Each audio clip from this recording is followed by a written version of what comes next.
ఆయన లేడు ఇక్కడ లేదు చెప్పండి. అంటే మరి ఏంటి ప్రాబ్లం ఏంటి? ప్రాబ్లం ఏంటి ఆయనకి? ఏంటి అడగండి సార్, ప్రాబ్లం ఏంటో మాట్లాడారు. అంటే ఆయన వస్తే మాట్లాడడం కాదు కదా సార్, ఈజ్ ఆర్ట్ స్టాఫ్, నాకైతే తెలియాలి కదా. మరి ఆయన వచ్చిందండి కదా, మీకు ఎందుకు వచ్చింది? ఏది వాళ్ళు మీకు ఇన్ఫర్మేషన్ ఎవరు ఇచ్చింది? అంటే ఎవరు ఇచ్చింది?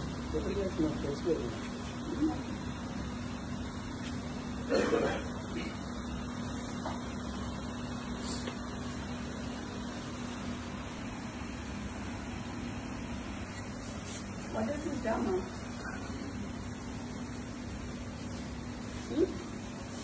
మూల మీద మనుషులను పెట్టుడు, నేను మాకు లేరా మీలాగా చెప్పేటోళ్ళు? టాటా సుమోలల్లో చేతి తీసేసి తిరుగుడు ఏంటి? దేనికి? ఆయన ఏం చేసిండని? అదే ఏం చేసింది సార్? ఒకటి చూపించకుండా పిలుస్తాం, లేకపోతే ఎట్లా పిలుస్తాం? ఒకటి చూపియండి, తర్వాత పిలుస్తాం కదా. చూపియండి, చూపిస్తాం వీడియో. సో ఆర్ఎల్స్ నాకు ఆడియో వినిపియండి, ఒక వీడియో చూపియండి, ఏదైనా ఆయన మీద. ఇంతమంది పోలీసులు ఉన్నారు కదా సార్, ఇంతమంది అయితే ఉన్నారు కదా, చేయండి. మేమైతే చిన్నప్పటి నుంచి పోలీసు వాళ్ళతో లేకుండా అయితే లేం కదా సార్. వీళ్ళందరూ అయితే పోలీసు వాళ్ళే కదా, మీ వాళ్ళే కదా. మేము మాట్లాడియండి. మరి ఈడ పోలీసు వాళ్ళని పెట్టుకోండు, రాత్రి 2 గంటలకి వాని అపార్ట్మెంట్ పోలీసు వాళ్ళని పెట్టుడు, చేసింగ్లు చేసుడు, ఏంటిది? ఏడుంటున్నాం సార్? కాంగ్రెస్ గవర్నమెంట్ ఉంటున్నామా లేకపోతే వేరే గవర్నమెంట్ ఉంటున్నామా?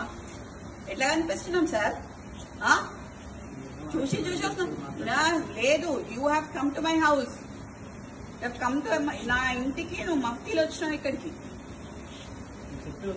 మఫ్తీలు వచ్చి నేను మీరు అని పిలుస్తున్నా. ఇంకా నేను ఇంకా నువ్వు అని పిలవాలి. నిన్ను యూనిఫామ్ వేసుకొని వస్తే మీరు అని పిలుస్తా. మఫ్తీలు వచ్చినావు కాబట్టి నేను అయినా మీరు అని పిలుస్తాం మిమ్మల్ని. నాకు మీరు ఇట్లా మాట్లాడుతున్నారు కదా, నేను అట్లా మాట్లాడలేను సార్. ఈ మూల మీద మనుషులను పెట్టుడు, ఆ మూల మీద మనుషులను పెట్టుడు కరెక్ట్ కాదు. అది ఎందుకు పిలుస్తున్నారో అడగండి, నేను అప్పుడు పిలుస్తావా అని. పిలవండి, మీకు ఫోన్ చేయండి, నేను ఉంటా ఇక్కడ. ఇంతసేపైనా పర్లేదు, ఉంటా సార్. చేయండి, 2 చైర్లు ఇవ్వండి సార్, కూడా ఇవ్వండి.